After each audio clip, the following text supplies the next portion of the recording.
to be done. All right, well, very good. Illuminating information about the licensing of spaceports. Appreciate your efforts and all your work in getting these government agencies to work together and talk to each other and come together with some consensus there. That's good stuff. It's my honor, but this is about safety, and we're going to keep doing it. Excellent. Keep up the good work. Thank you, Jim. Jim Morhart, Deputy Administrator with NASA, and we are now at T-minus 1 hour and 28 minutes. We'll toss it back to John I in Hawthorne, California. John? Well, maybe not John. We'll go to Marie, right here across the way at KSC. All right, thanks, Daryl. I've got a brother named John, so I'll answer to either. We are standing by for a post-ingress briefing to the crew. Dragon SpaceX for side hatch leak check.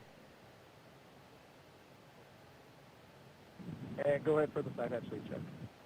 Okay, good news. The leak check has passed, and we saw consistent readings to what we saw on dry dress. So it looks good.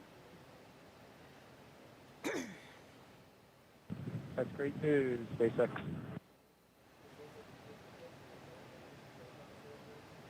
They went through this process. It's called the dry dress rehearsal because they do everything except fuel up the rocket and, of course, launch. So when they did the checks that day, obviously things were nominal.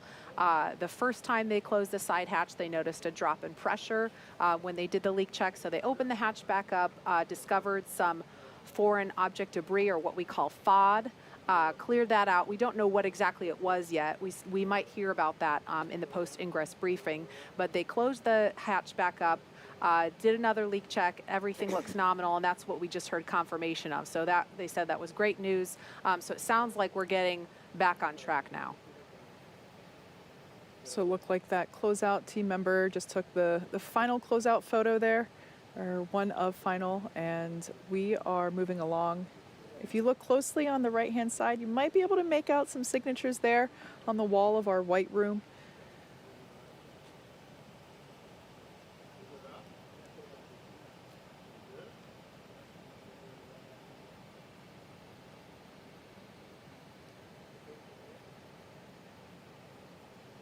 And certainly the astronauts sitting inside the Crew Dragon capsule right now appreciate the attention to detail of this pad closeout team. Yeah, I'll tell you, Marie, it's interesting. I think one of the things we definitely appreciate is that the team that works here with us on these spacecraft absolutely believe that the care and feeding of those spacecraft is their responsibility. And we know that. You can tell as they're working with you and hear them outside the hatch and on the radio as well. Now, Kate, can you explain what we're seeing now? It's a little difficult for me to see on the screen. I'm sorry, I can't tell what they're doing. It is a little off, you know, it's above the frame of the camera view that we can see. Are there things they have to remove before the seal with the hatch can pull back? No, there's nothing necessarily attached to the capsule. But I would like to point out, again, we're not only taking into consideration the safety of the crew, but the safety of our team members as well. You can see the straps there. I believe what they're doing is they're basically allowing, so there's a mechanism there on the crew access arm. There's kind of like an airplane door. It doesn't, the metallic pieces don't go anywhere near close to the airplane, but there's a little bit of a seal there to try and control the environment. Again, dealing with humidity and rain and bugs here in Florida, trying to keep all of that out and keep the environment stable and under control there. But yeah, so they are now preparing to move all of that fixturing away, and they are leaning out over towards essentially the side of the rocket. So we have those wires in place for fall protection. So we should be hearing any time now a post-ingress briefing. That's what we're expecting for the crew inside to kind of get a recap.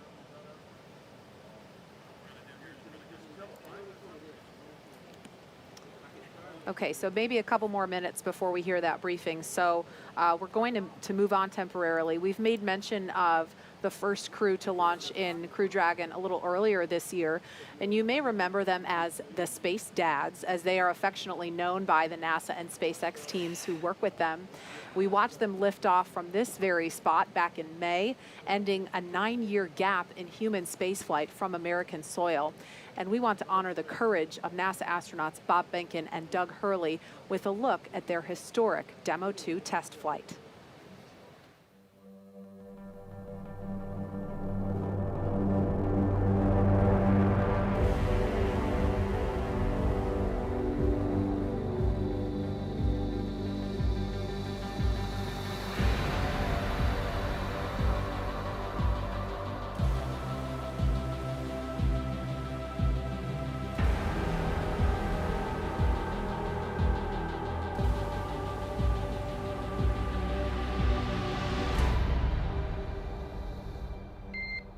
Good morning. Welcome aboard. Dragon, SpaceX, ComCheck, ground stations. SpaceX Dragon, we're go for launch. Let's light this candle. 3, 2, 1. Ignition. Liftoff of the Falcon 9 and Crew Dragon. Go NASA, go SpaceX, Godspeed, Bob and Doug.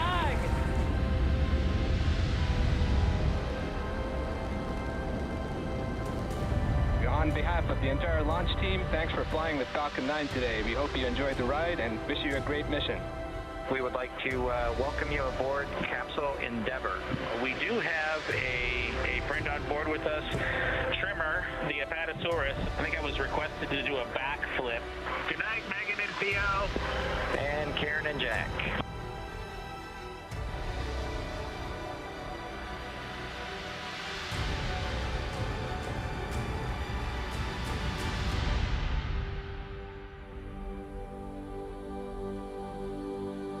MD Houston flight.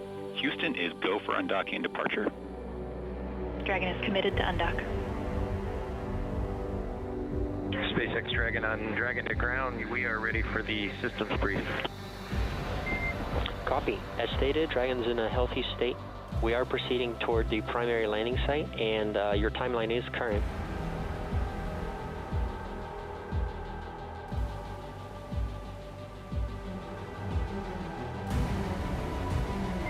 Visual, 2 drones out. 300 meters. We are braced for splashdown. Copy, brace for splashdown. Endeavour, on behalf of the SpaceX and NASA teams, welcome back to planet Earth, and thanks for flying SpaceX.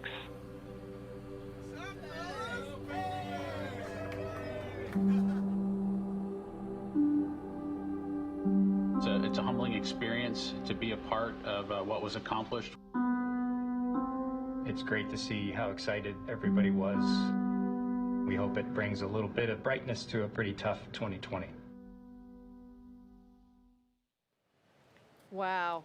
I don't know about you guys, but that gives me goosebumps watching that recap. Yeah, absolutely. My family and I made a point to drive over here to the East Coast to watch launch from just down the road in Cocoa Beach with our dear friends, the Honeycutts, a name that's familiar to the Kennedy Space Center family.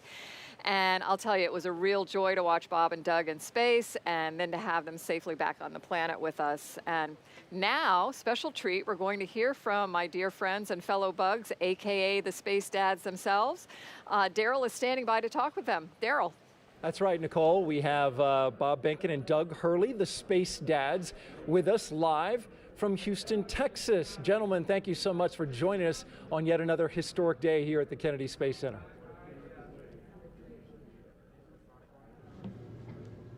Hey, Daryl, how are you? Howdy, Daryl. Good to see you guys. Good to see you. So you know this moment. You remember it, I'm sure, well, when we came to this moment in time where the capsule, the door was closed.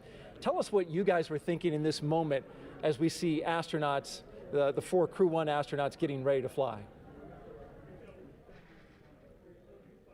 Well, you're just thinking about the mission ahead, what you need to do to get through the next hour or two, the timeline. I mean, you know, you don't have a lot of time to think about a lot else. You've kind of wrapped everything up before you walked down and walked out, got to the pad. So we're just going through the checks with the teams, following along and doing the things that we need to do.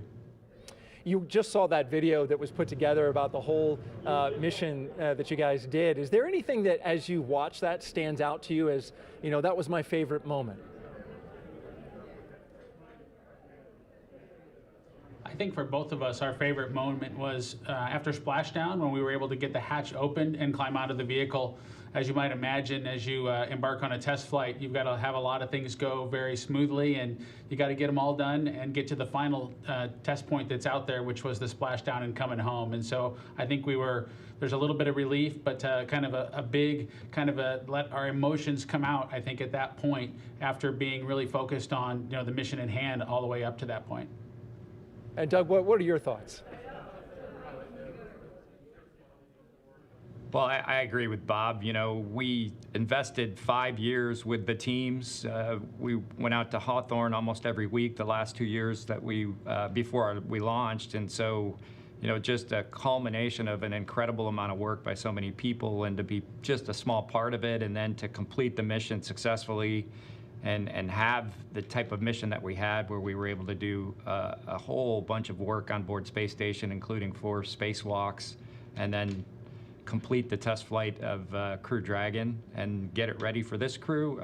It just, you know, it's indescribable to be a part of that type of an event, and you know, we're just excited to see what's going to happen, hopefully here in just an hour or two. Yeah, just an hour and 16 minutes until launch. And so I want to know about a conversation that you guys had. You had some important conversations with this crew. What did you tell them? What advice did you give them? Well, Doug and I got a chance to sit down with the Crew-1 folks, just like everybody else is these days, over the across a video conference soon after we returned. And we tried to give them the benefit of the experiences that we had and some suggestions on some things that might help their mission go a little bit smoother. But I think the biggest message that we passed on to them was that there was a good ship here, and it did a great job getting us to Space Station and back, and they should have confidence in the team as they go off and execute their mission. And so there are things that can be improved after our test flight, and they took a lot of those minor things to heart. But overall, we just really passed on just a lot of confidence in the vehicle, and that, you know, that goes a long way for a team that's got a lot of things to do as they lead up to the mission that they're about to launch on today, and not a lot of time if you look at how quickly the vehicle got assessed and changes were made in preparation for this mission. It was just a short couple months ago, I think, at this point, since we came home, and we just really wanted to pass our confidence on to them as they got ready for their mission. And Commander Hopkins, in fact, said that he appreciated Doug Hurley telling him that when he was commanding the landing, that he was ahead of the spacecraft. Describe what that means and why you think that helped him.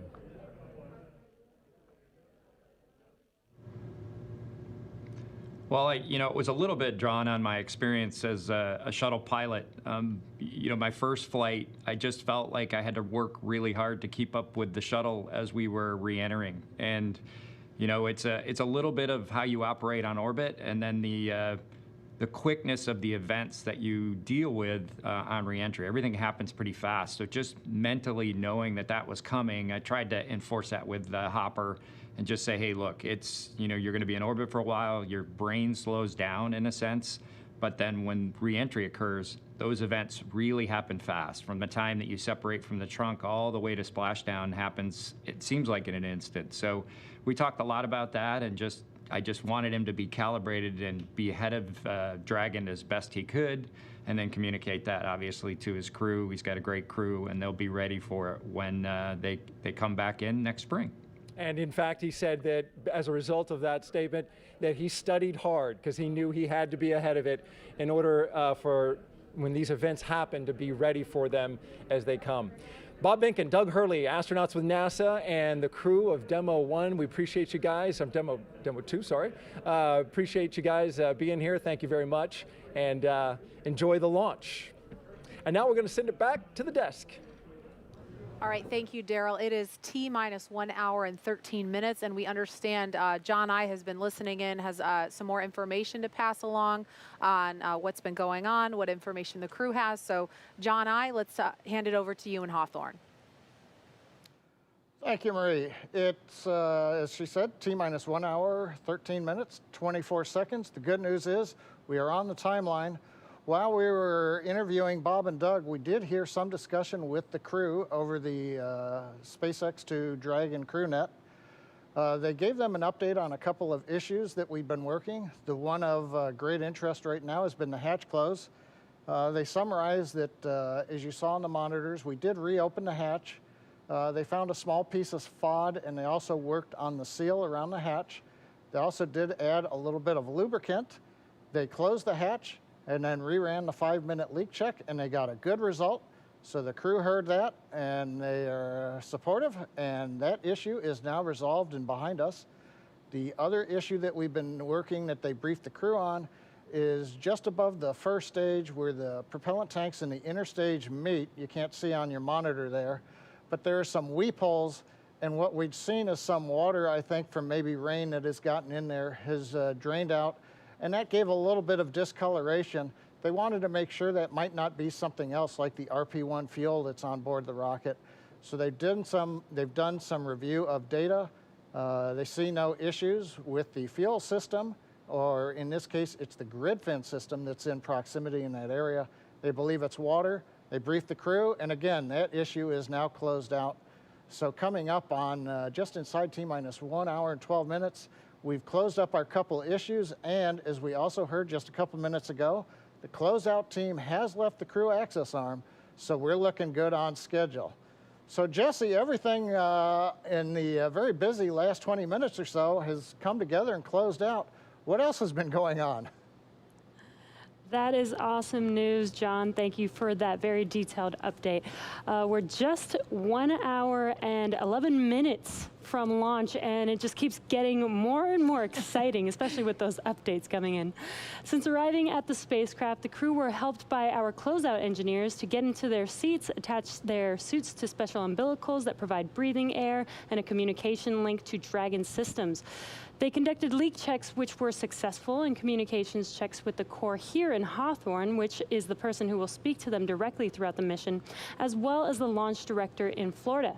This is where they are checking their comm path through both ground stations and tracking and data relay satellites that we'll use to talk to the crew the entire way to the station.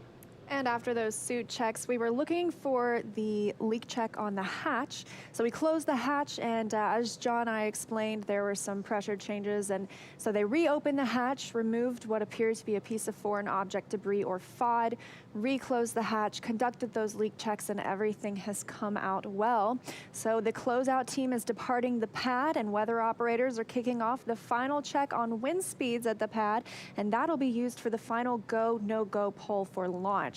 Before we get to that final go, no-go, the various teams at both NASA and SpaceX will do an internal go poll, making sure conditions are right with the Falcon9, the Dragon, the Crew, the range, and the space station before the final go is given. So let's check back in on Houston for a status on the team supporting the space station on their readiness for launch. Shaniqua?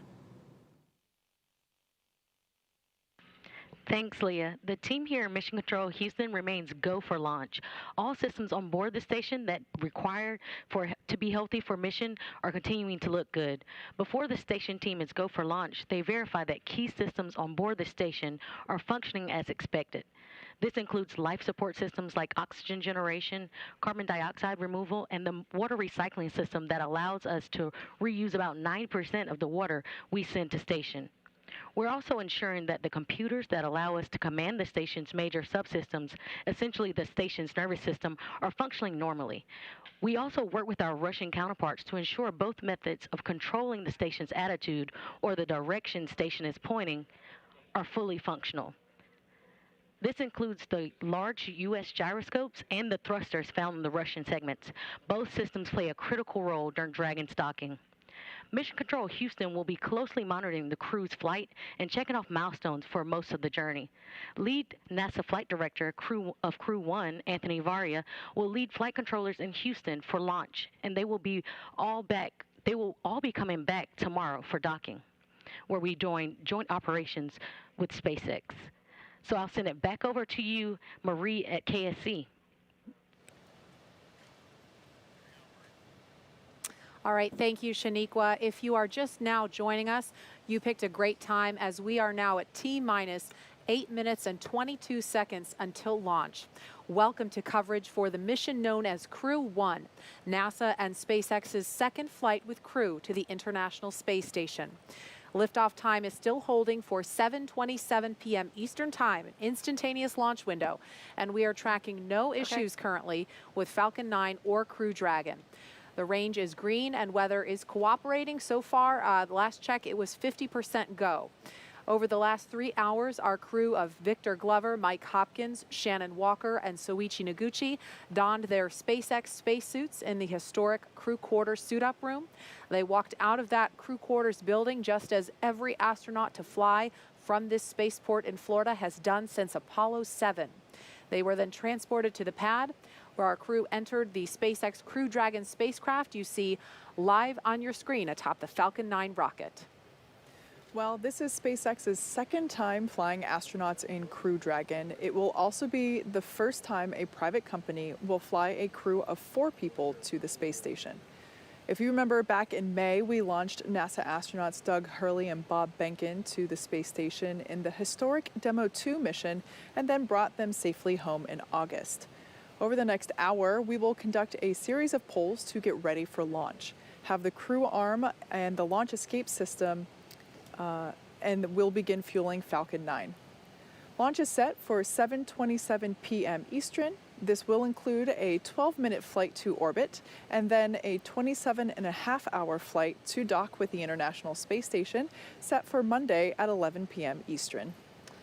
So, Nicole, you know, we're coming up on T-minus 1 hour in about 6 minutes. And I know when we were listening to Daryl talk to Bob and Doug, Doug talked about how, you know, there's not a lot of time to think about your emotions. You're focused on the operation and your procedures. Yeah, your emotions are kind of in you at this point, and you're just trying to make sure you're as best prepared for, you know, what's about to happen.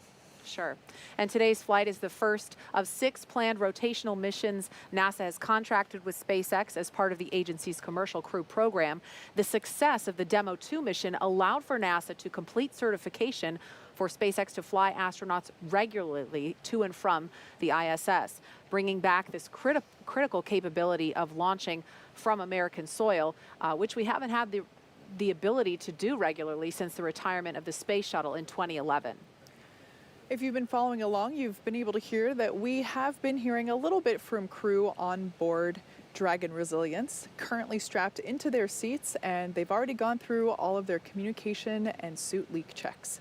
Now, they are able to follow along with all of the action still ahead on the displays that are just above them. There are a couple of touchscreen displays, and that allows them to get insight into all of the Dragon and Falcon 9 systems as we proceed down towards launch. So we're currently at T-minus 1 hour and 5 minutes. Let's check in with John Innsbrucker for another status update on both vehicles. How's it going there, John? Yeah, Thank just a you, heads Kate. up. Just T-minus 1 hour, 5 minutes. Closeout team to clear the VDA. Once that's complete, we're going to cycle the tank valves to equalize the manifold pressure. This is the same thing we executed yesterday earlier this week during dry dress.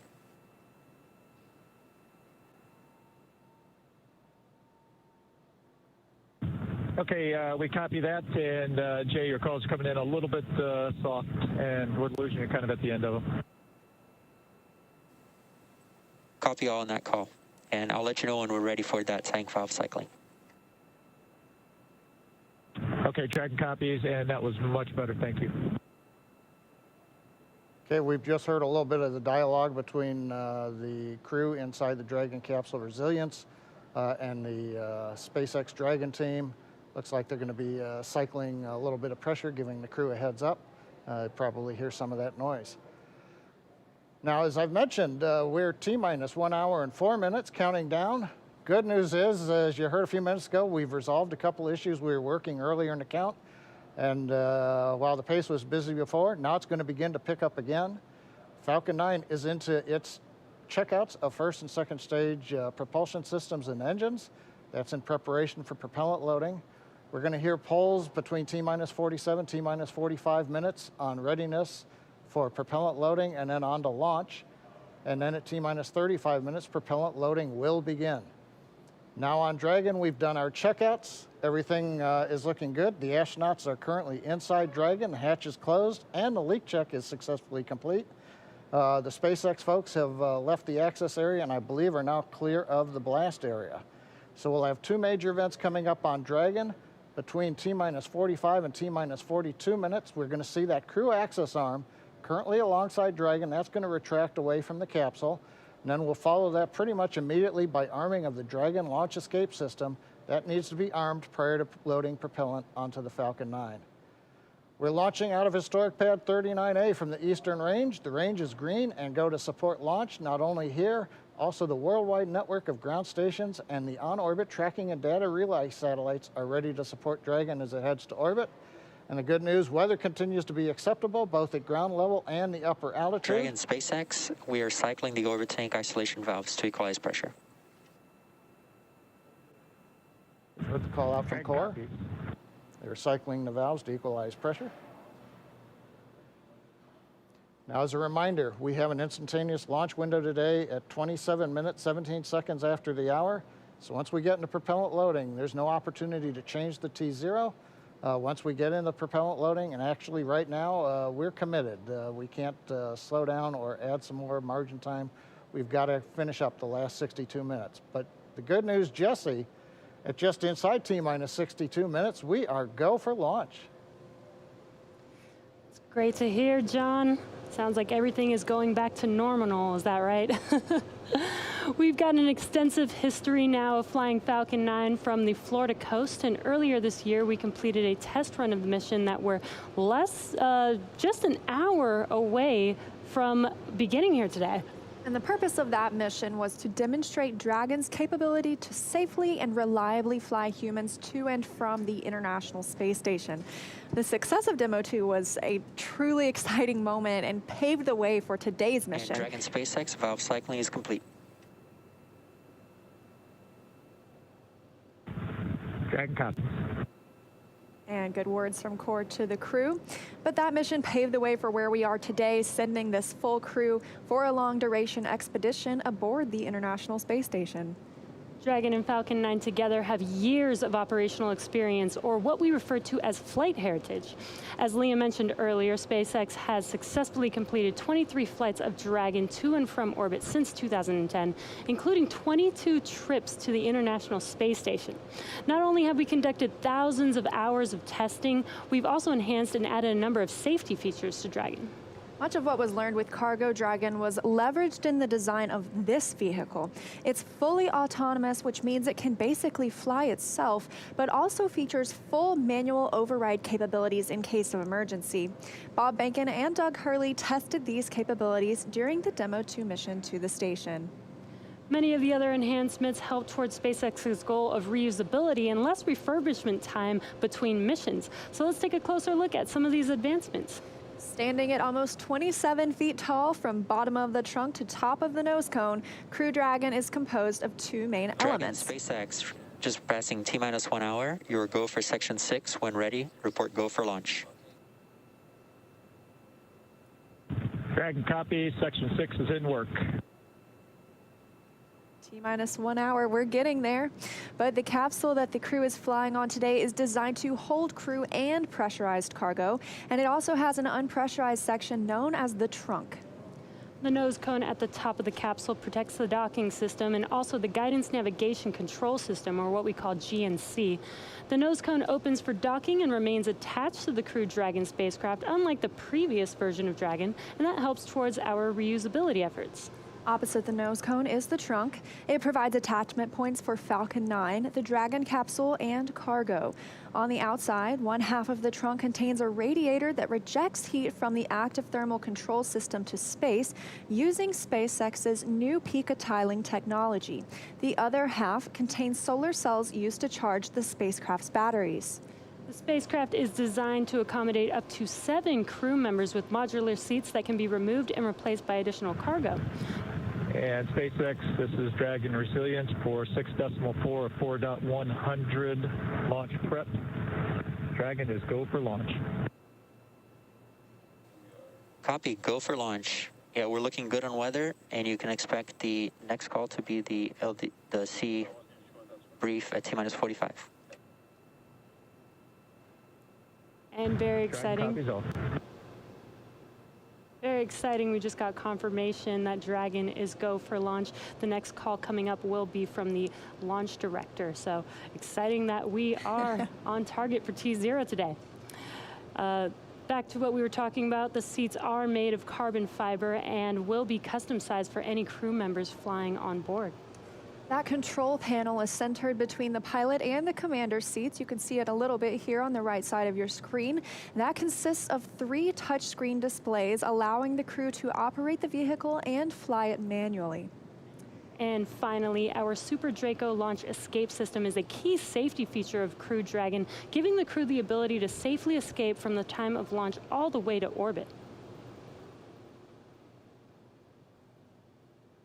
We are now T-minus 57 minutes from launch. This day is the beginning of regular crew flights to the space station from U.S. soil, NASA having certified SpaceX for these missions after the successful Demo 2 flight test, which launched in May and splashed down safely in August. Today's mission will be Crew Dragon's second mission with astronauts aboard and its first long-duration mission to the International Space Station. It's been an awesome countdown so far. Weather is still looking good. We just on countdown. The technical team has been pulled and is ready to proceed into the propellant load. Thank you.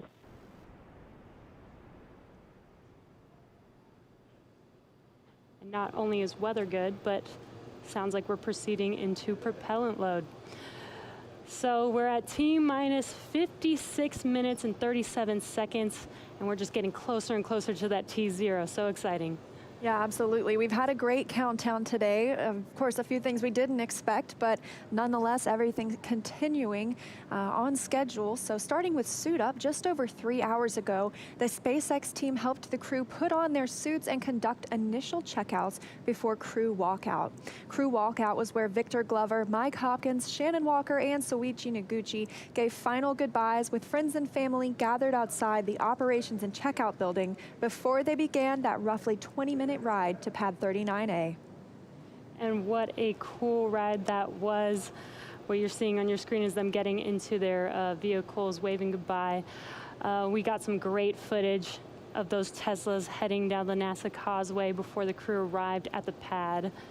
And once they got to the pad, they took a minute to take in the sights. There you can see on your screen. They took some pictures and then they headed up into the fixed service structure to begin a process known as Crew Ingress, where the astronauts entered the vehicle and the SpaceX team performed a series of checks to ensure their suits, the seats, and the vehicle interactions were all functioning properly. And about 15. As a reminder, step 55.72 is open for propellant load go, no-go buys.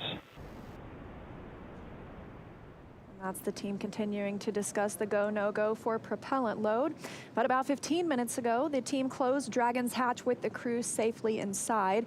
So with about 55 minutes to go until Dragon starts breathing fire, things will pick up as we get close to that go, no-go to begin propellant loading and arming the launch escape system.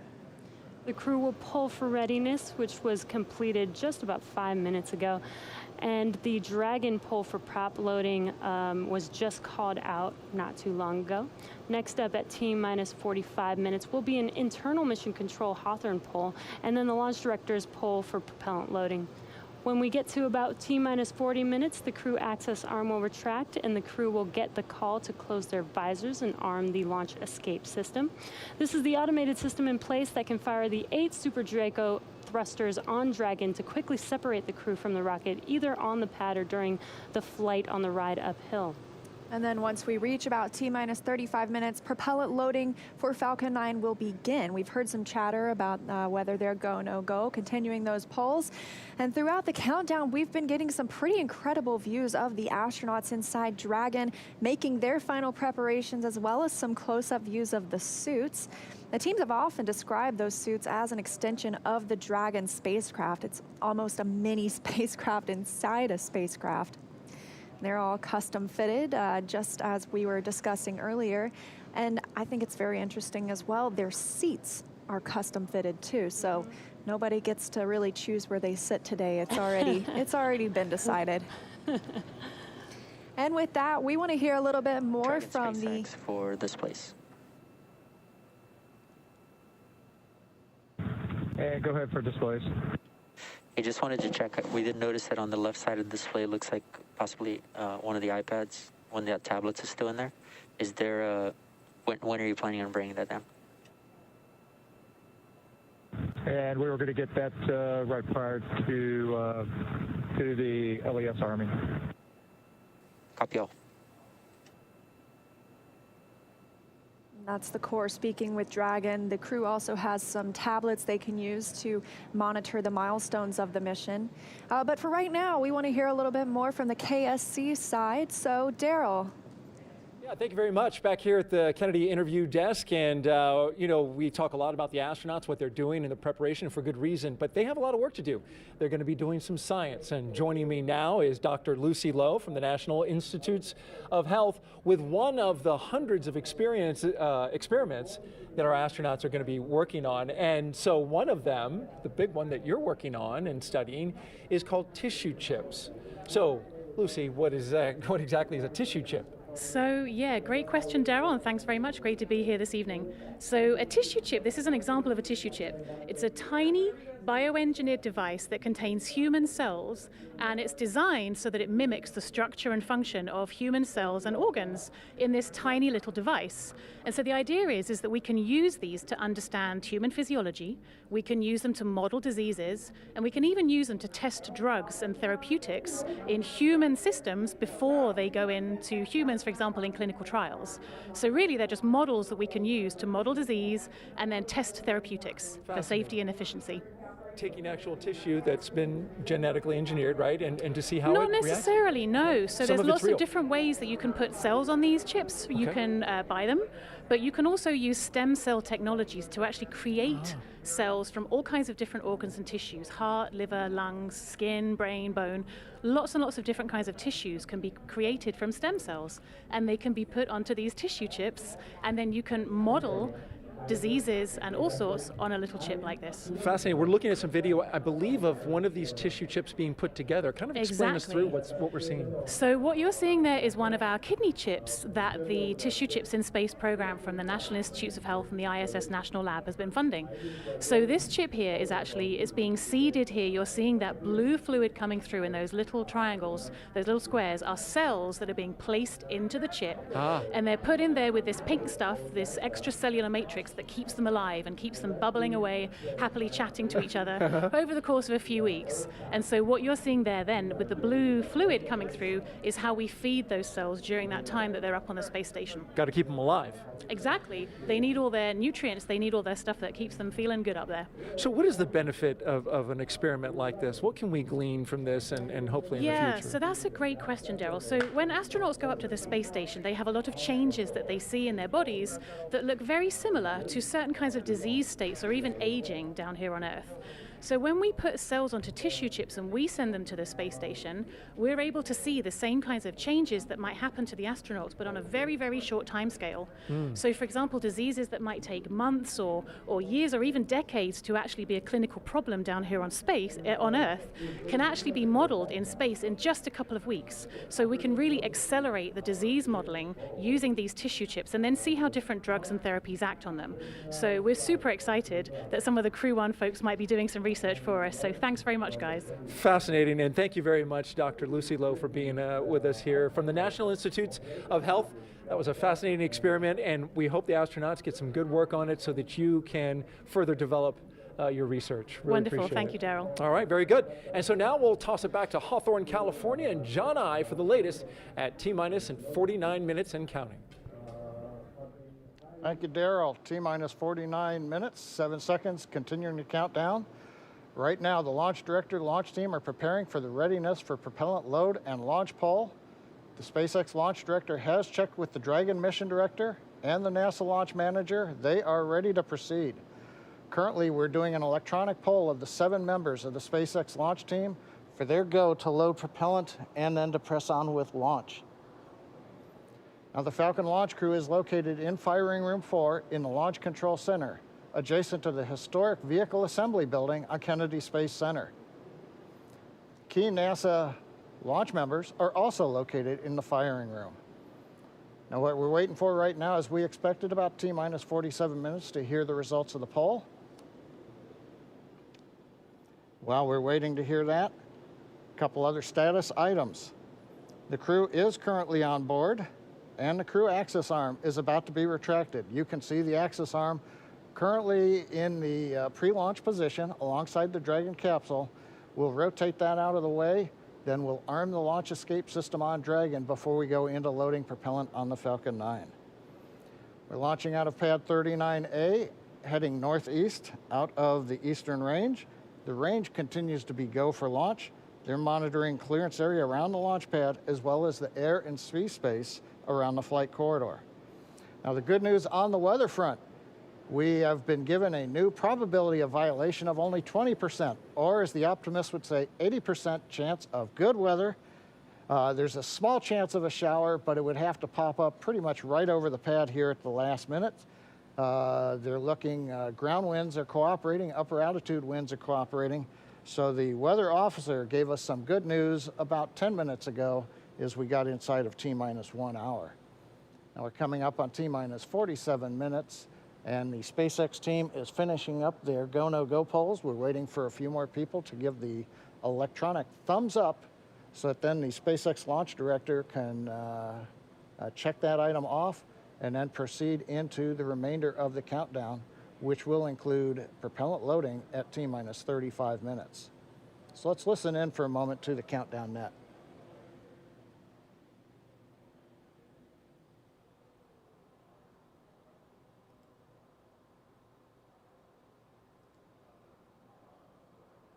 Dragon SpaceX for arm timeline. And go ahead for the arm timeline. Yeah, we were just talking here about the tablet and how much time you'll have to put it away. Essentially, as soon as the T-minus 45 minute brief occurs, we're going to begin retracting the arm, and we'd like to be ready to arm the launch escape system immediately, as soon as that's complete. And Dragon copies, we will go ahead and take care of that now. Copy all, thank you.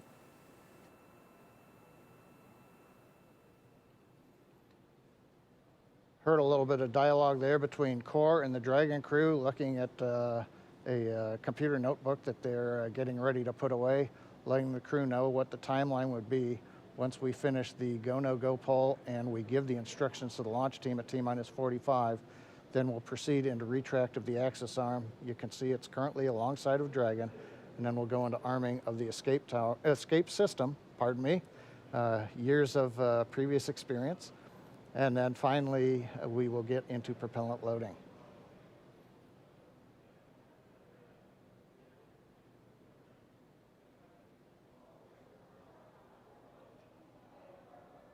Right now, they're getting just the last thumbs up. People have been looking at data that we were gathering just outside of T-minus 1 hour as we were doing final checkouts of the Falcon 9 on the propulsion and engine systems before we got into propellant load. Poll is complete, and the team is ready for crew access arm retract, propellant loading, and launch. For non-urgent no-go conditions, brief the CE or LD, and they will approve aborting the launch auto sequence and proceed into launch abort. For urgent issues affecting the safety of the operation, operator shall call hold, hold, hold on the countdown net. Launch control will abort the launch auto sequence immediately and proceed into the launch abort auto sequence. Operators advise launch director whether structural breakup or fire is imminent or occurring per Dragon manual escape flight rules. In the event of a fire alarm at firing 4 today, key operators noted below will remain at their post while the alarm is evaluated. In the event that personnel safety is threatened, evacuate to the south-facing emergency exit, which leads directly south. Launch control, you may proceed with arming the crew arm for movement. Copy, arming crew arm.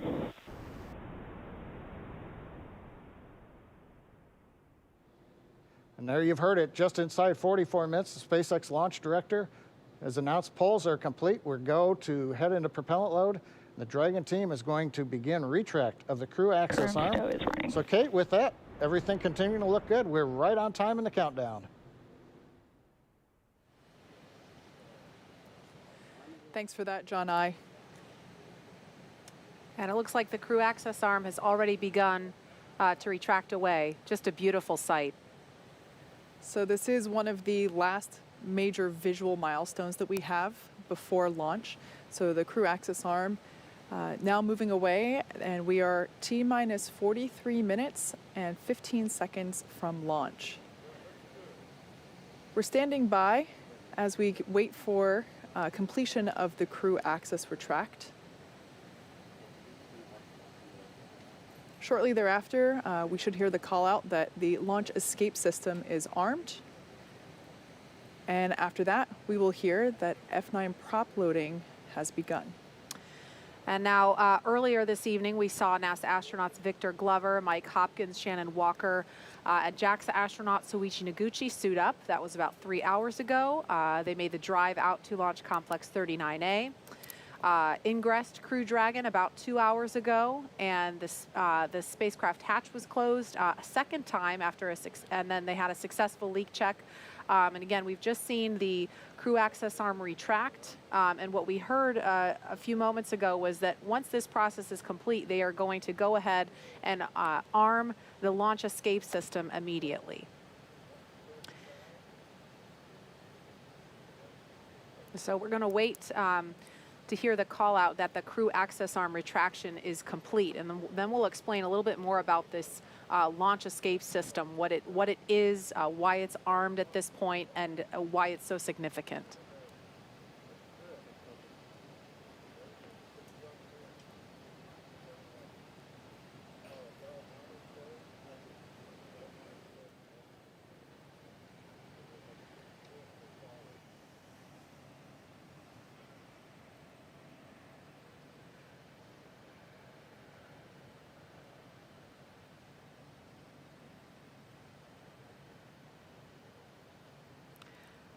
So again, we're at T-minus 41 minutes, 23 seconds and counting. We've just watched the crew access arm retract. That is the suspended walkway that attaches the rotating service structure to fixed service structure. The fixed service structure, excuse me, I'm talking shuttle speak, to the Crew Dragon capsule. So we watched the arm retract away. So now we see Crew Dragon. Crew arm stow is complete. And we heard confirmation that crew arm movement Dragon, is complete. SpaceX, with that call, you are go for Section 7, close visors and arm launch escape system. Okay, Dragon copies, moving to Section 7.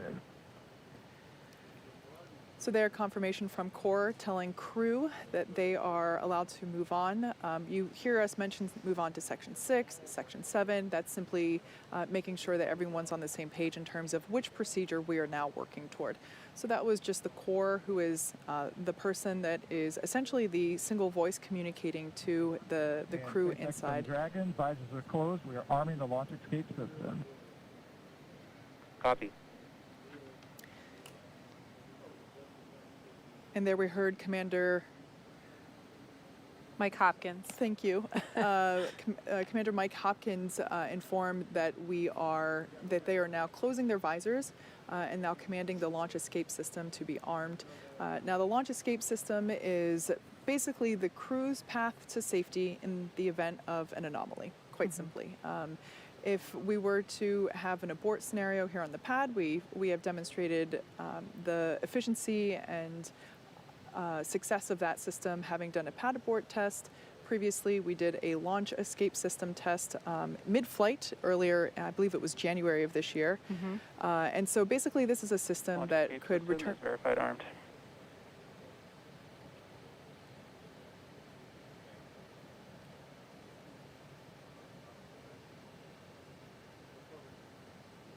I only caught the tail end of that, but it sounded like the launch escape system is armed.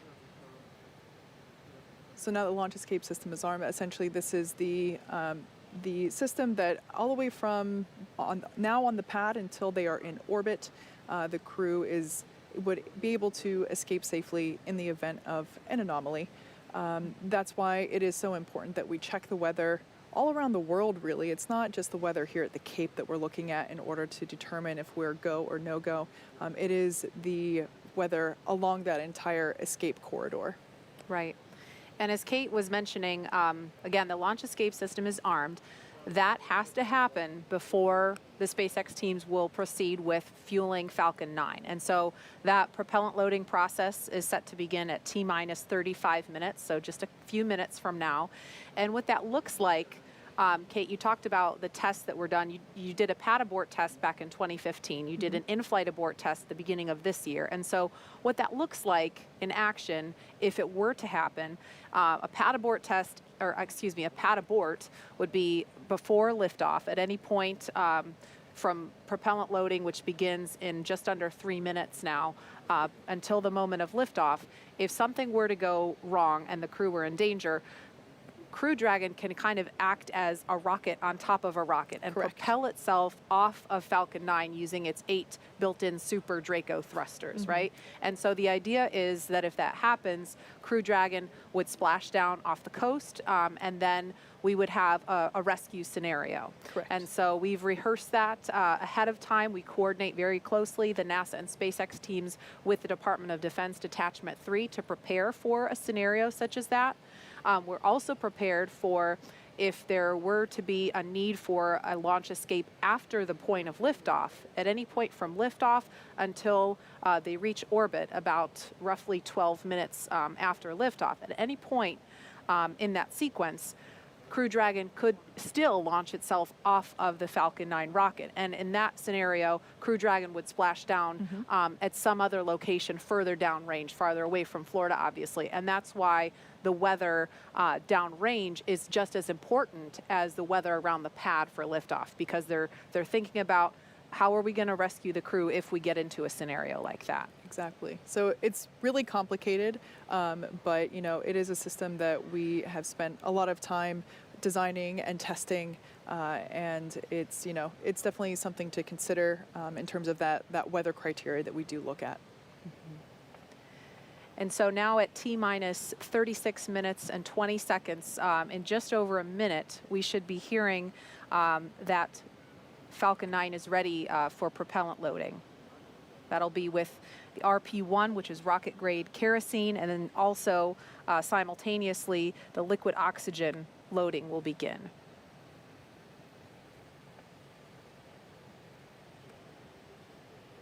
Once we begin loading that liquid oxygen, we'll see plumes of what will appear to be white smoke.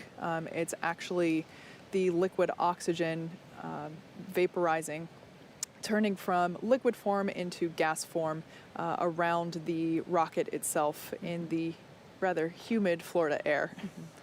And Nicole, I know, you know, we're just about 30 seconds from fueling, but from your perspective, you know, obviously this launch escape capability is not something that the space shuttle had. So from an astronaut's perspective, what's your take on having the ability to abort from the pad or in flight?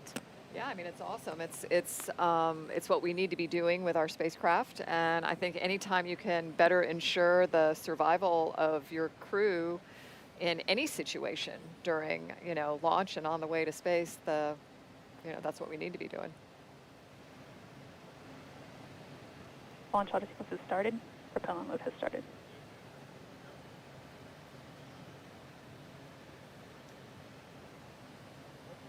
So we just heard that call that propellant load has started. That means fueling of Falcon 9 has begun.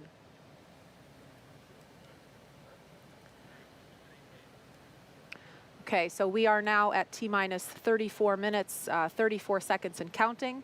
Fueling of Falcon 9 is underway. The launch escape system is armed. And again, today is the first in a series of 6-month missions for NASA's Commercial Crew program. And the Dragon capsule was loaded with propellants about a week and a half ago, just a few miles down the road from us. Yeah, that's an area that we affectionately refer to as Dragonland. Yeah. Yep. And in order to fly, Dragon needs fuel and an oxidizer.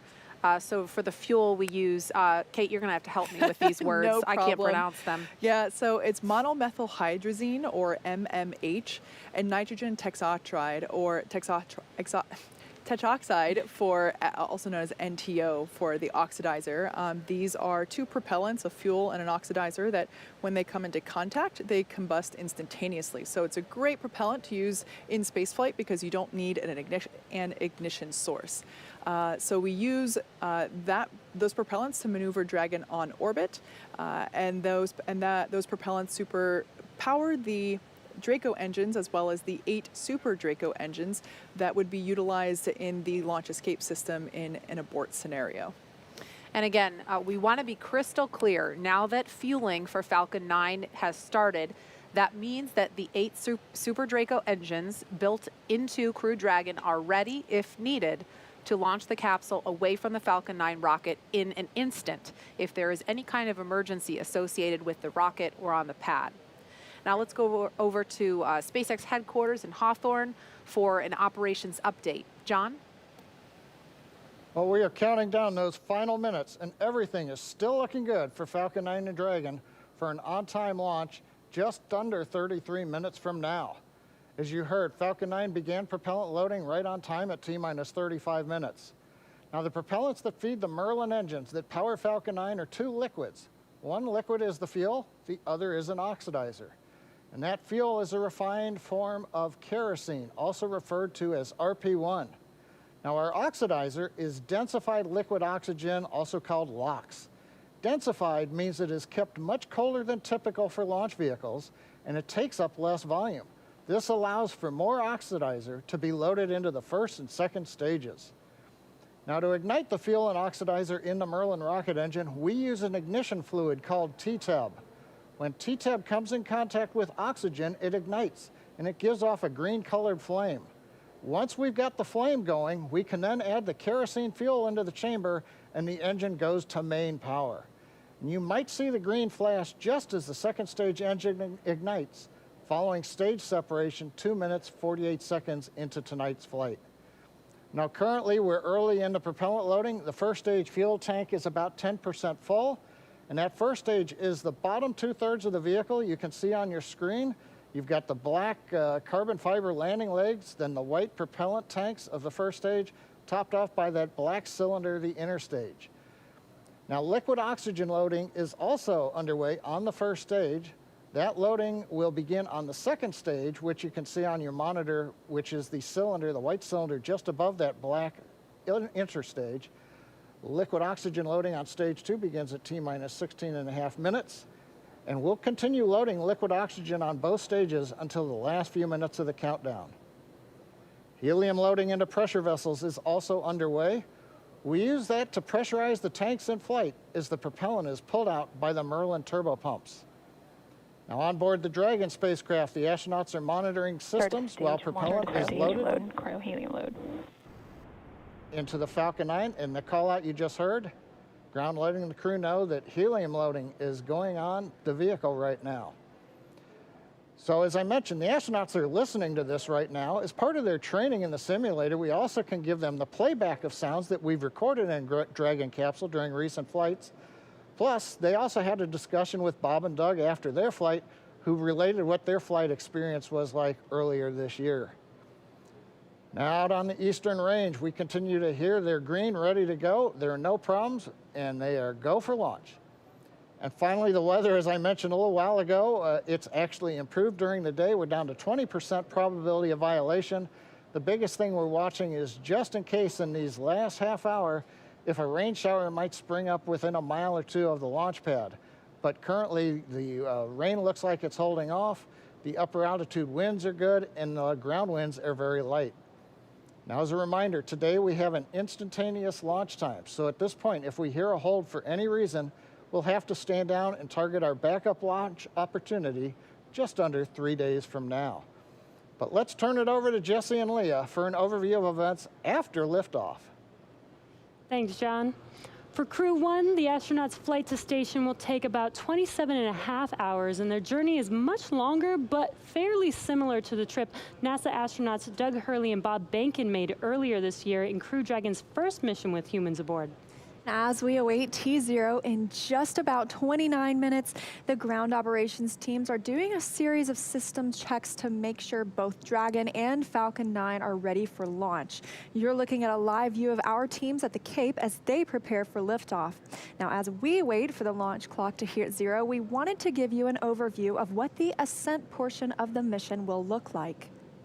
Once we hit T0 and a successful launch occurs, we will watch Falcon 9 and Dragon lift off from historic launch pad 39A and make their ascent. At about 50 seconds into flight, Falcon's 9 engines will throttle down to help pass through the period of maximum dynamic pressure on the rocket, or what we typically refer to as max Q. It's worth noting that once we hit max Q, the vehicle will be going supersonic. Once we are through the period of maximum dynamic pressure, we can throttle up our Merlin engines again. And from there, at about 2.5 minutes into flight, we have a series of 3 events that will happen in rapid succession. First is MECO, or main engine cutoff. This is where all 9 Merlin N1D engines shut off in preparation for stage separation, which is our second event. This is where the first stage detaches from the second stage, with the first stage making its way back to Earth for landing as the second stage continues on its journey with the third event. SES, or second stage engine start 1, is where the MVAC engine lights up and propels the second stage along with our Crew-1 astronauts to orbit. As Stage 2 heads towards its targeted drop-off orbit, Stage 1 will execute 2 burns in order to make its way back to Earth. The first is the entry burn, where 3 of the M1D engines will reignite and then shut down. This helps to slow the stage down in preparation for entry back into the Earth's atmosphere. While the first stage is heading back to Earth, the second stage will cut off its 1 Merlin engine that was ignited right after stage separation. Once this happens, we will wait for confirmation of a good orbital insertion. And about 90 seconds after Dragon gets into orbit, Falcon 9 will land back on Earth. The landing burn, which is a single engine burn, will bring the vehicle's speed down rapidly in order to land on the drone ship about 9.5 minutes into the mission. While Falcon 9 first stage is landing, Dragon is preparing to separate from the second stage. At about 3 minutes after the second stage gets into orbit, we should have a great view of Dragon with its 4-person crew drifting away from the second stage. Once Dragon is a short distance away, it will begin checking out its Draco maneuvering thrusters to make sure Dragon continues to increase separation distance from the second stage. It's worth noting that these are not the Super Draco engines that would be used during an abort scenario. And about 40 seconds after separation, Dragon's nose cone deploy sequence will begin. It will take roughly 4 minutes for the nose cone hooks to unlatch and open, exposing its guidance navigation controls, or GNC, that will help Dragon autonomously fly to the space station. And lastly, once the nose cone is deployed, the remaining Draco thrusters on the forward bulkhead will be checked. From there, over the next 27.5 hours, Dragon will begin its approach phase, undergoing a number of phasing burns as it makes its way to station. All of that will be coming up soon. Stage 2 cryo-helium load. And confirmation, Stage 2 cryo-helium being loaded now. But for now, let's check back in with Marie at Kennedy Space Center. Marie? All right, thank you, Leah. If you're just joining us, we are now at T-minus 25 minutes, 5 seconds and counting from the second astronaut launch from U.S. soil this year, and the first with 4 astronauts aboard Crew Dragon. We want to go over to NASA's Garvey McIntosh. She is standing by in Japan to speak live with the president of JAXA. Garvey, are you with us? Yes, I am. Thank you, Marie. Hello, I'm here in Tokyo, Japan. This is Garvey McIntosh, and I'm going to interview JAXA President, Dr. Hiroshi Yamakawa. Dr. Yamakawa, konnichiwa. Konnichiwa. Could you tell us about the partnership between JAXA and NASA? Oh, thank you very much for your question. The US and Japan have built a close relationship in the aerospace field for more than 50 years. And NASA and JAXA have been collaborating in many fields, including earth science, space exploration, human space activities, and aeronautics. Astronaut Noguchi participates in the Crew-1 mission as the first foreign astronaut on board a U.S. commercial spacecraft. This shows a trust relationship between the two countries. We recognize that this mission is an important milestone toward future international space exploration, and we will firmly support him from the ground. Thank you very much. Could you tell us a little bit more about today's mission and what the mission represents for Noguchi-san? Well, as the first Japanese astronaut on board 3 different spacecraft, Space Shuttle, Soyuz, and Crew Dragon, I'm sure he will play an outstanding role based on past experiences. Experiments on the ISS are expected to contribute to the advancement of people's lives on Earth. Protein crystal growth experiments in microgravity environment may lead to the development of new medicine. Japanese private companies are also getting to use the experiment module Kibo for the initiatives. We expect that we will the utilization of Kibo. Thank you. Thank you. And last question, looking a little bit towards the future, I know recently Japan, along with 7 other countries, including the United States, recently signed the Artemis Accords. Can you tell us a little bit more about the Artemis Accords and what that means for future space exploration? Well, last month in October, the Japanese government signed the Artemis Accords, representing the strong partnership as one of the first countries to join in the future international space exploration. Well, I think Japan has expertise in human and robotic space technologies accumulated through our experiences, TV, and Hayabusa 2. And we will continue to move forward with technical considerations with NASA and other international partners. In addition to the field of human spaceflight, we will continue and deepen our cooperation with NASA and our international partners in order to explore the new era of space and contribution to our society on Earth. Thank you very much. Well, thank you very much. Arigatou gozaimashita. Thank you for your time this morning, and I'll pass it back to you, Tahira. Thank you. All right, so we just took a look at numbers across all of our social channels, and there are over 500,000 people tuning into this broadcast right now. And the hashtag #LaunchAmerica is trending at number 20 on Twitter, last time we checked. And Marie, Kate, Nicole, I've got some great photos rolling in, and I have a few that I just have to share right now. So take a look at this first one. We've got this little explorer asking if there's room for one more on the mission. Aww. I love it. I know. Let's go to the next one. We've seen so many cute space pups today, and this corgi and its little NASA onesie is just the icing on the cake. Yes. I can't get enough space dogs, so. Okay, let's go next. How incredible is this little patriotic astronaut holding the flag? Now, y'all, this one definitely made me pretty emotional the first time I saw. Yeah. Okay, last one. Check out how awesome Kiana looks in her blue flight suit, and I mean, wishing her hero, Victor Glover, well on his Launch America mission. So you've seen it there, and for those of you at home, thank you for sharing a piece of what this mission means to you with us. And in these final moments, let's check in with Shaniqua at Mission Control in Houston. Shaniqua, what's the latest? Thanks, Tahira. The space station team here in Houston is focused, and critical systems on the station continue to function normally. The teams have verified the command path from the ground up through the constellation of communication satellites to the station. Everything is nominal, and the station will be ready to receive Dragon tomorrow. NASA Flight Director Anthony Varia has been leading the operations planning between the joint NASA and SpaceX teams for the Crew-1 mission. And with the mission about to begin, he passed along this to the teams. No matter the spacecraft, our jobs remain the same. We will protect the crew, we will protect the vehicle, and we will perform our mission. We remain tough and competent. We operate with resilience. Anthony and team are on console here in Mission Control for launch and will be back tomorrow for docking.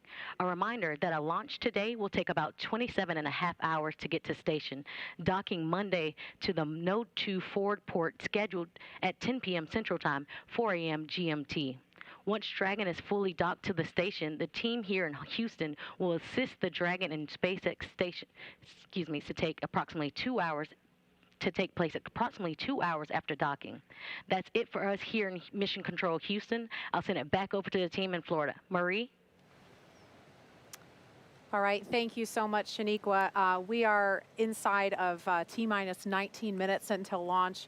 So exciting. We started the day with 50% probability of launch, and now we're up to 80% chance of the weather cooperating. So we are so excited. I know we're going to be turning our attention solely to the pad and going over to Hawthorne to take us through the final count. But one thing that really stuck out to me earlier, and I wanted to mention, when Shannon was talking about her path to becoming an astronaut, she talked about how she was 4 years old when she decided that that's what I want to do. And it really stuck out to me because my 4-year-old daughter is watching and she's dreaming about becoming an astronaut. And it's so special for, I think, especially for little girls, maybe I'm biased, but to be able to have a role model like Shannon and like you, Nicole, because at the time when Shannon was 4 years old, women weren't astronauts. Yeah.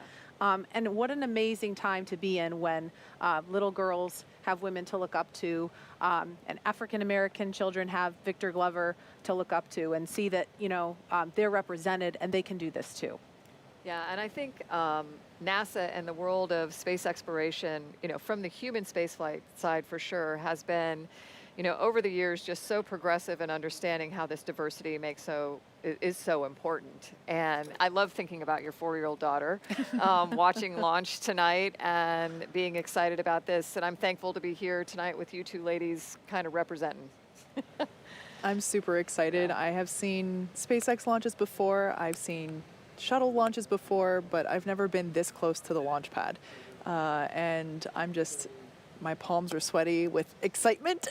And it's going to be incredible. You know, night launches here, they just light up the sky. And so I'm super excited, and I can't even imagine, you know, I think a lot about Victor Glover this evening because, as we said before, this is his first time going to space. He has thousands of hours as a test pilot, like a super impressive resume, and this is his first time going to space, and I'm so excited for him to be part of this mission and get to go to the ISS after a long wait.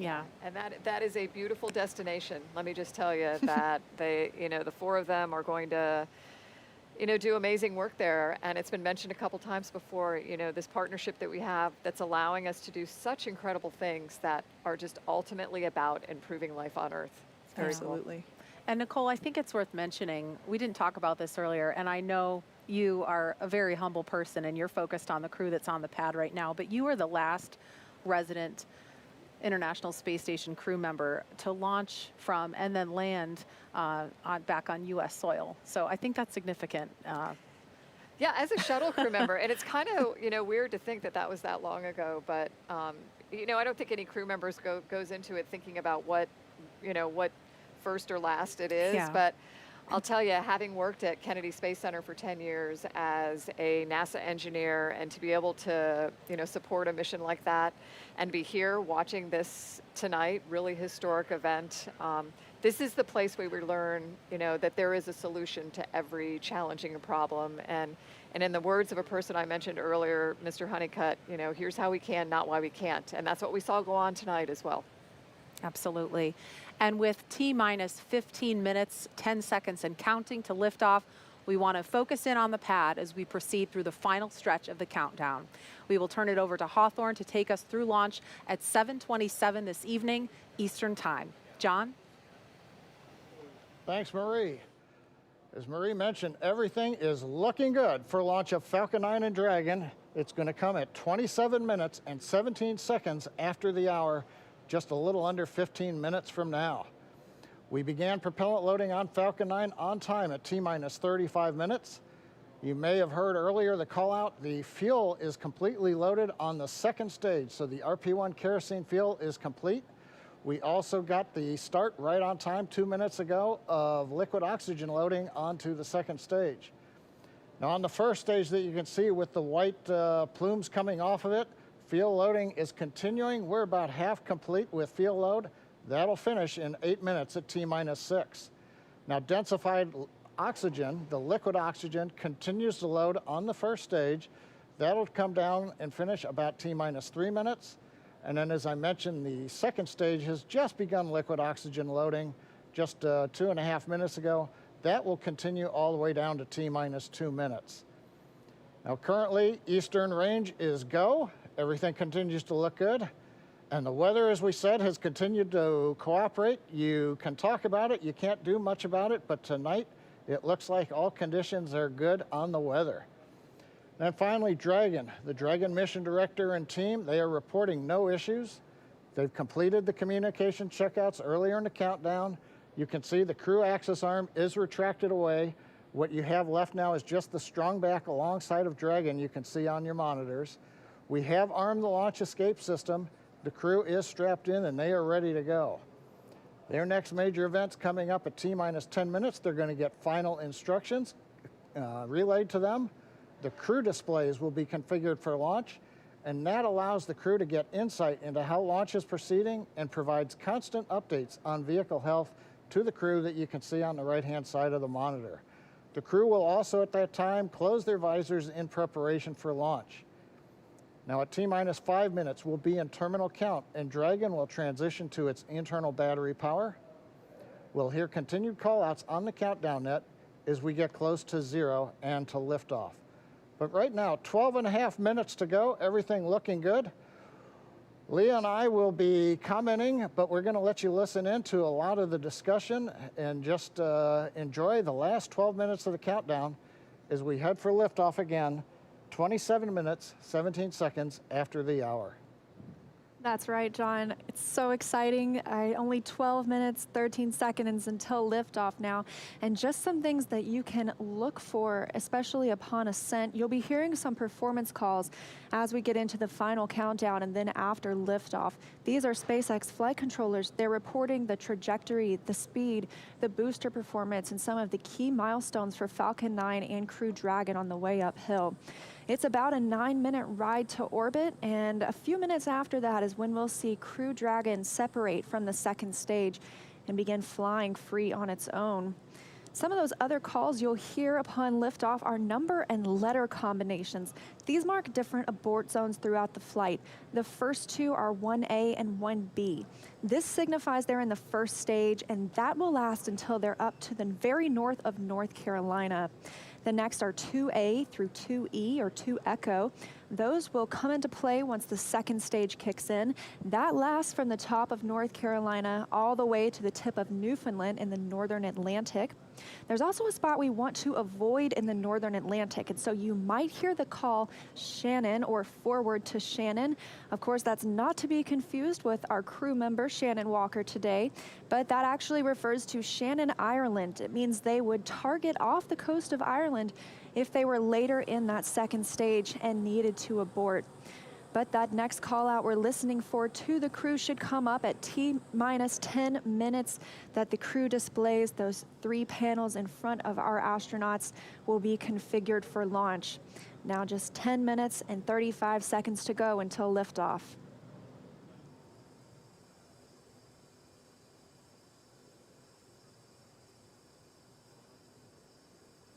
Also, as John and I mentioned, that stage 2 fuel load is complete. Stage 1 is at about 90%. Liquid oxygen load on the second stage is about 40%, and on the first stage, about 85%.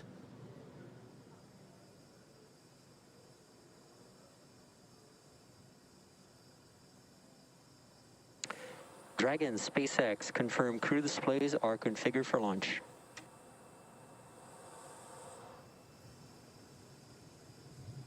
And SpaceX, this is Dragon. Displays are configured for launch. Copy, Resilience. We're honored to have you as our crew as we begin operational missions to the ISS. Have an amazing trip and know that we are all for one. Thanks, Jay. And to all the people at NASA and SpaceX, by working together through these difficult times, you've inspired the nation, the world, and in no small part, the name of this incredible vehicle, Resilience. And now it's time for us to do our part, Crew-1 for all. Copy all. Thanks, Hopper. That was the voice of Commander Mike Hopkins confirming those crew displays are configured. And that T-minus 10 minutes was another check for the Falcon 9 launch commit criteria. It was checked by some computers. It was the last check of a wide variety of the Falcon system data to make sure we are go. From here on, we continue to count down until T-minus 7 minutes when the pre-valves open.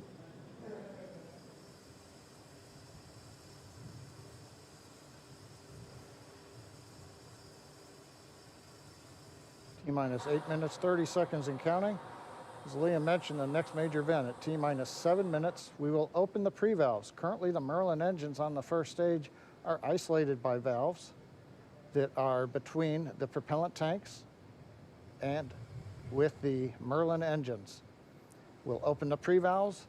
That'll allow us to begin passing a small amount of liquid oxygen through the inlet of the turbo pumps.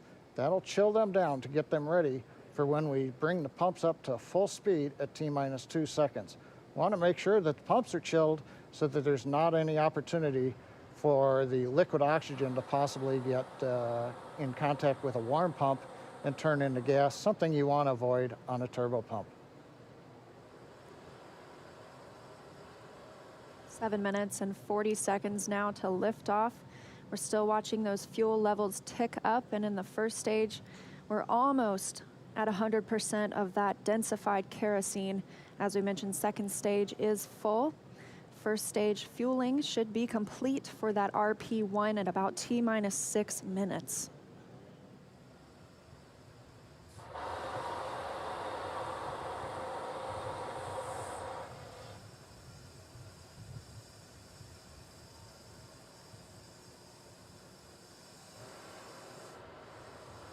Standing by for pre-valve opening.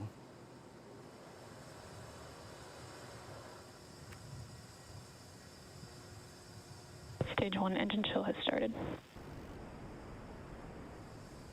And there's the call out. Stage 1 engine chill has started.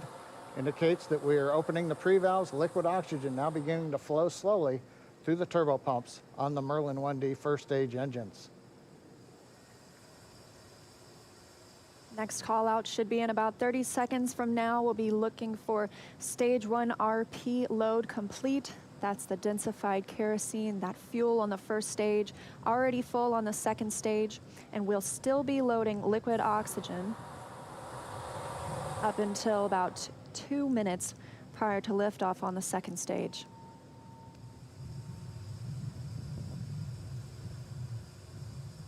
Standing by for that fuel call.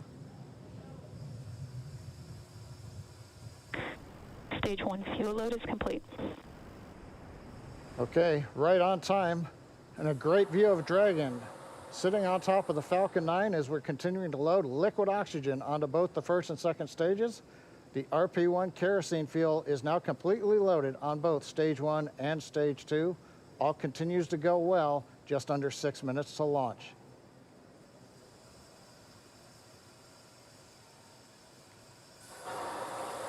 In about 30 seconds, we'll enter terminal count, and Dragon's onboard computers will take control of the vehicle. Both fuel on first and second stage is complete, and liquid oxygen loading continues with the second stage at about 80%, first stage at 95%. Something else you might notice is water rushing the pad shortly before liftoff. That's to suppress the sound and keep any sound from imparting a load on Crew Dragon as it prepares to lift off. Dragon is in configure for terminal count. Dragon is on internal power. Falcon 9 propellant tanks are pressurizing for strongback retract. Good confirmation that Dragon is on internal power, and now we'll be looking for a major milestone before we launch today. That'll be the strongback retract. John, you want to tell us a little bit more about that? Leah, if we get a close-up of the Dragon at second stage. Strongback is retracting.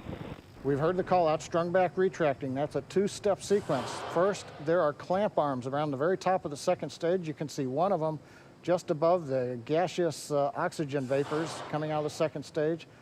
Those arms will open up, and then just inside of T-minus 4 minutes, once the arms are released, will begin to retract the strong back alongside the vehicle.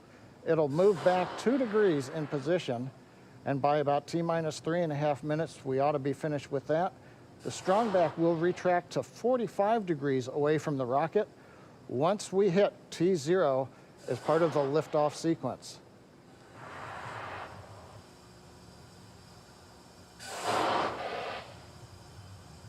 And at T-minus 3 minutes, we will Right now, we're waiting for the retract. And there you can see the strong back is beginning to move away from the vehicle.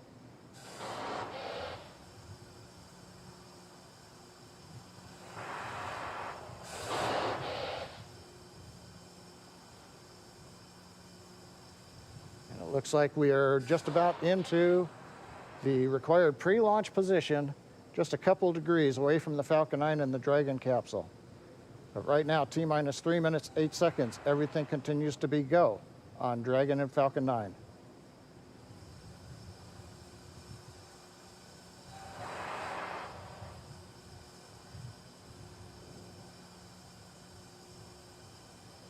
Currently standing. Dragon is in terminal count. And Dragon is in terminal count, and we are standing by to hear that stage 1 liquid oxygen loading is complete. Stage 1 LOX load is complete. And there we have it, and stage 2 should finish shortly after at about 2 minutes prior to liftoff. So now the last major event is finished liquid oxygen loading on stage 2. Wraps up at about T-minus 2 minutes. Then at about T-minus a minute and a half, we have to drain back and vent down the liquid line that goes up the strong back alongside the Falcon 9. If you see a large white cloud about midway down around the rocket, that's normal. That's again just the gaseous oxygen hitting the warm, moist Florida air.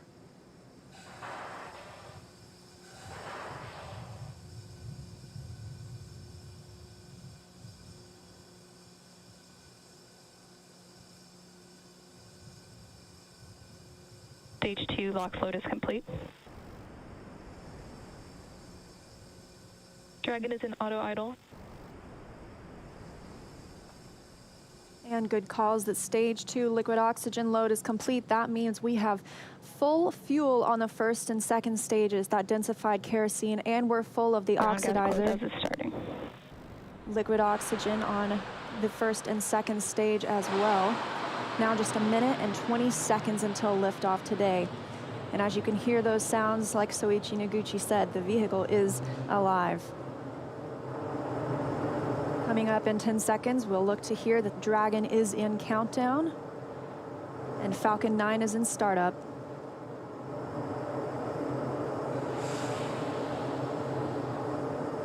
Dragon is in countdown. FTS is armed. Falcon 9 is in startup and is now controlling. 50 seconds now until liftoff. That FTS you heard is flight termination. Dragon, SpaceX, go for launch. SpaceX, this is Resilient. Roger, go. Go for launch, and at 37 seconds, the International Space Station flying over Kennedy Space Center. All for one, Crew-1 for all. Crew Dragon poised to go catch it.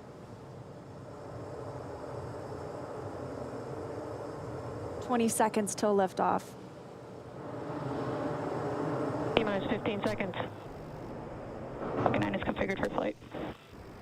10, 9, 8, 7, 6, 5, 4, 3, 2, 1, 0. Ignition.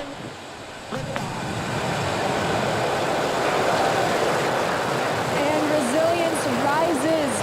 Not even gravity contains humanity when we explore as one for all.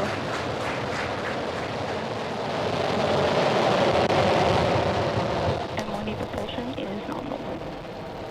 That's the word we want to hear. Stage 1 propulsion is nominal.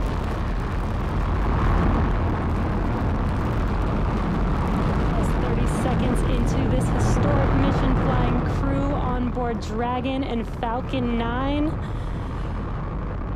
Stage 1 is preparing to throttle down. This is in preparation for max Q, which is maximum aerodynamic pressure. Stage 1, throttle down. There's that call out for throttle down. Power and telemetry continue to be nominal for the vehicle, now traveling at 262 meters per second. Falcon 9 is supersonic. There's that call out. The Falcon 9 is supersonic, and we will be passing through Max Q here shortly, the largest structural load during ascent. Max Q. There's that call out. That Falcon has passed through Max Q. 1 Bravo. And we've just entered Stage 1 Bravo abort mode. That's going to take them through the end of the first stage burning just before second stage activates off the coast of North Carolina.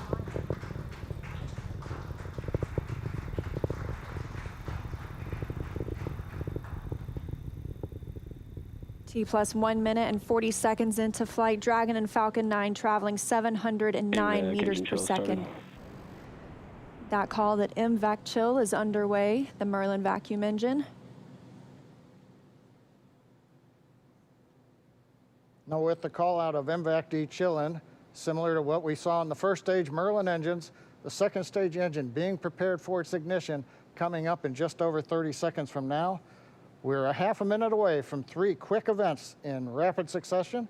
We're going to get main engine cut off. The 9 Merlin engines will throttle down and then shut down. We're going to get stage separation. Stage 1 throttle down. And then ignition of the second stage engine.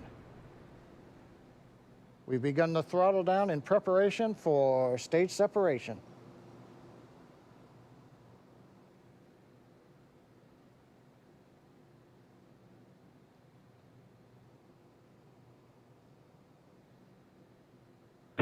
And we have 2 Alpha. Stage separation confirmed. That's the position of signal.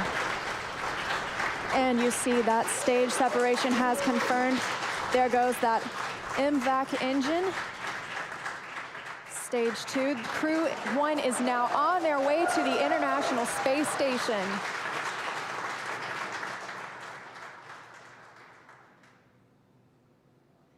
On the right side of your screen, you see Stage 2 continuing to burn. Over on the left-hand side is Stage 1 preparing for its return to Earth. Currently on the left side, you can't make out much. It's a couple hours after sunset in Florida, but the grid fins have deployed on the first stage. The first stage is now unpowered, but with the velocity it had, it continues to coast up to an apogee before it begins to descend back into Earth's atmosphere. Now, as we watch, maybe we'll see the lights of Florida or the eastern seaboard in the background, but otherwise, there's not going to be much to see. On the right-hand side, Dragon, SpaceX, trajectory nominal. You can hear the call out. Trajectory is nominal. Nominal trajectory.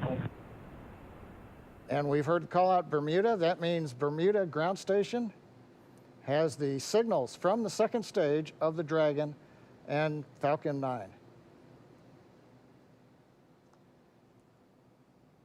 We're still continuing as Stage 2 burns to listen for those abort zones. We are now in 2A through 2E to Echo, taking us up over the northern Atlantic.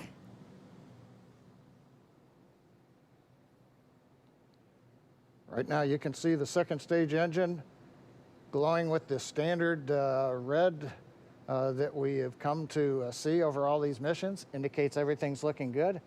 Power on the MVAC-D engine continues to run at 220,000 pounds of thrust in the vacuum of outer space. Dragon, SpaceX, trajectory nominal. And trajectory nominal. Copy, nominal trajectory.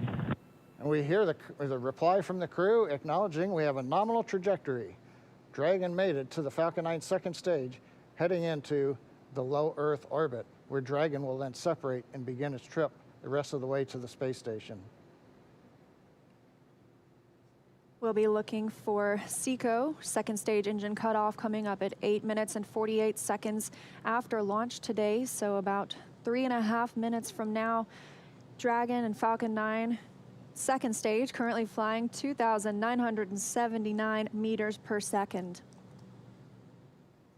Now currently the first stage has begun its descent. It is through apogee. It's beginning to come back down where it, coming up in another couple of minutes, we will have the entry burn where we begin to slow down the Dragon, first stage. SpaceX, trajectory nominal. Copy. Nominal trajectory. Another call out, another nominal trajectory, just what we love to hear. That voice you're hearing on board Dragon, that's Commander Mike Hopkins speaking for our 4-person crew as they continue their journey now 6 minutes and 12 seconds after liftoff. Trajectory still nominal. And Leah, you can see on the indicator altitude, 201 kilometers. We're now beginning to essentially level out and pick up velocity to get us into low Earth orbit.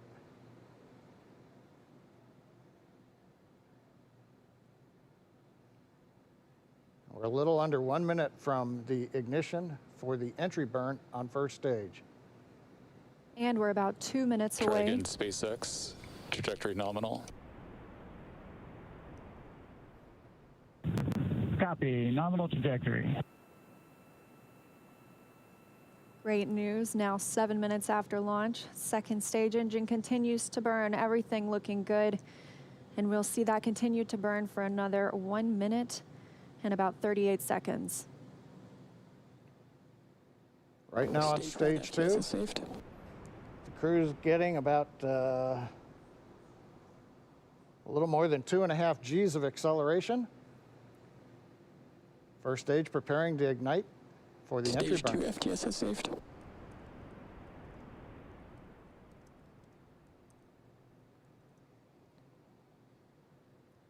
And we've got ignition of the entry burn, center engine, followed by the other 2 restart engines. First stage now getting ready to re-enter the Earth's atmosphere. This is about a 29-second burn, and it's designed to slow the vehicle way down. We're going to shed about 70% of the velocity of that dropping first stage by the time this landing burn completes. I should say by the time the entry burn completes, which is now over. First stage on target for the drone ship in the Atlantic Ocean. Meanwhile, we're watching second stage getting close to getting into orbit. That's right, we've got about 30 seconds Stage 2 internal more. guidance. And now just about 20 seconds more of stage 2 continuing to burn until we see second stage engine cutoff, or SECO. We'll coast for a few minutes afterward to allow the rates in motion to... Roger, Shannon. There's that call for Shannon. That's Shannon, Ireland, an abort zone, but it looks like we continue smoothly to orbit today.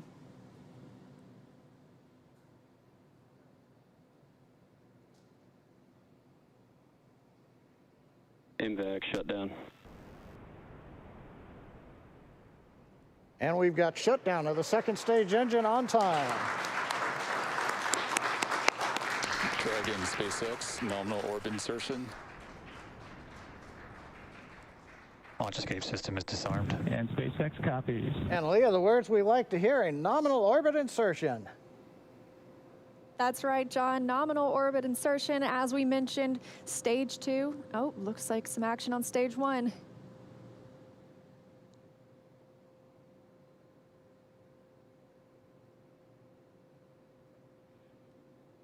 And I believe we've had a touchdown on the drone ship. We've got stage 1 has touched down on the drone ship in the Atlantic Ocean. But now the more important news, second stage is in orbit, right where we want, right on time.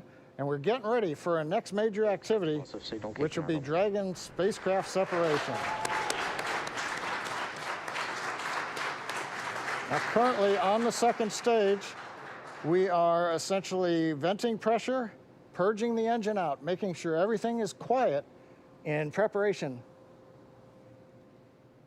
Take a look. That's inside Crew Dragon right now. Our Crew-1 crew now coasting in low Earth orbit, still attached to that second stage. In just a couple of minutes, we should see that second stage separate, and Crew Dragon will be flying free. Leah, the mission timer shows 90 seconds to Dragon separation. Currently, Dragon is flying at 27,000 kilometers an hour.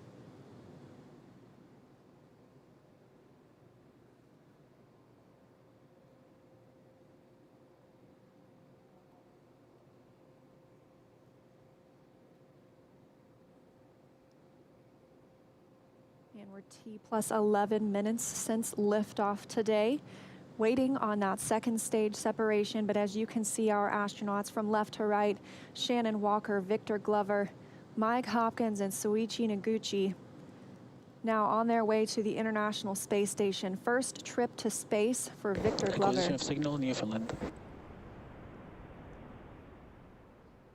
And that call out, acquisition of signal in Newfoundland. That means the Newfoundland ground station is now receiving telemetry from Dragon.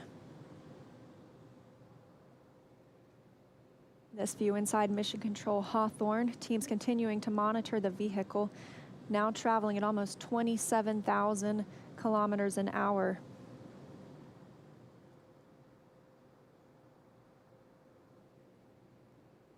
Ten seconds to Dragon separation.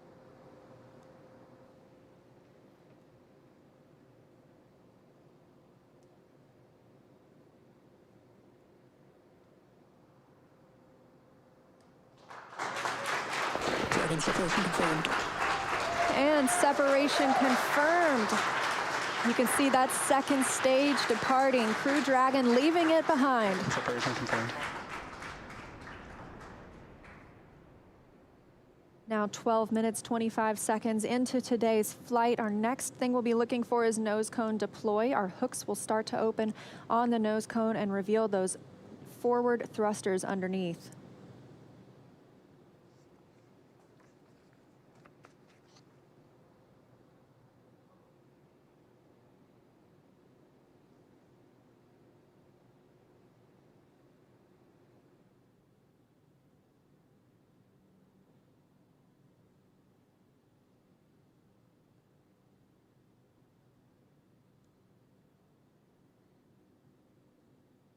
"13 minutes into today's mission. The view on the right-hand side of your screen coming from Crew Dragon. We had that short look at the second stage as it departed. That second stage will burn up upon re-entry into Earth's atmosphere.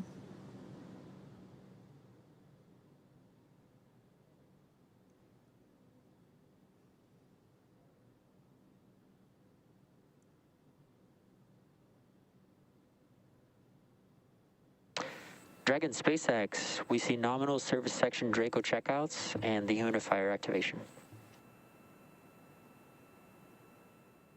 And SpaceX, this is Dragon. We copy all and we see the same. Confirmation from teams on the ground and the crew. You can see them monitoring those 3 display panels, monitoring their journey to the International Space Station and where they are in the world right now, or over the world, I should say.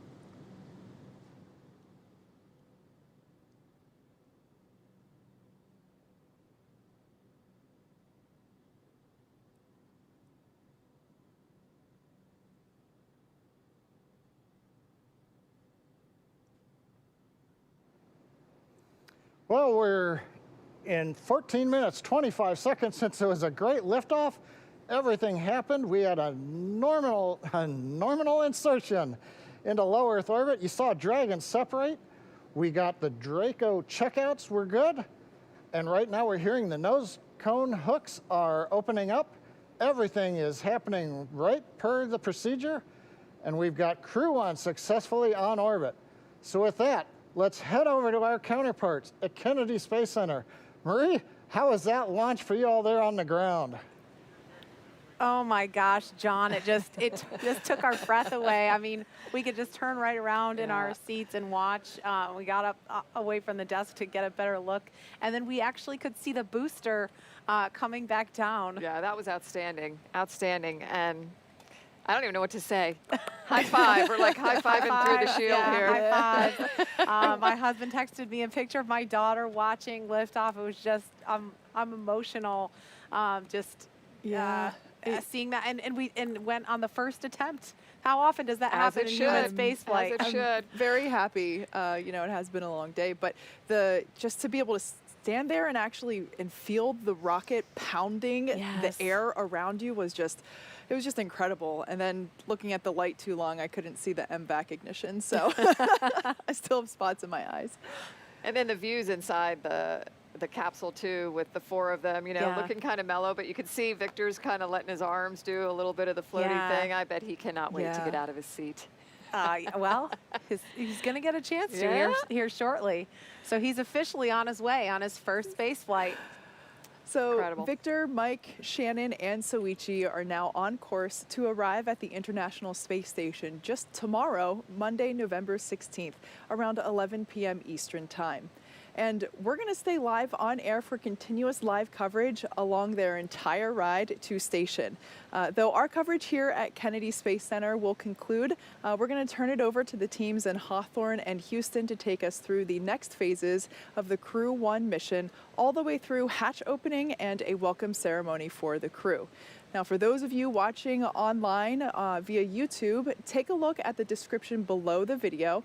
There you'll find the new link for our Crew-1 rendezvous phase, and we'll be continuing live coverage at that new location shortly.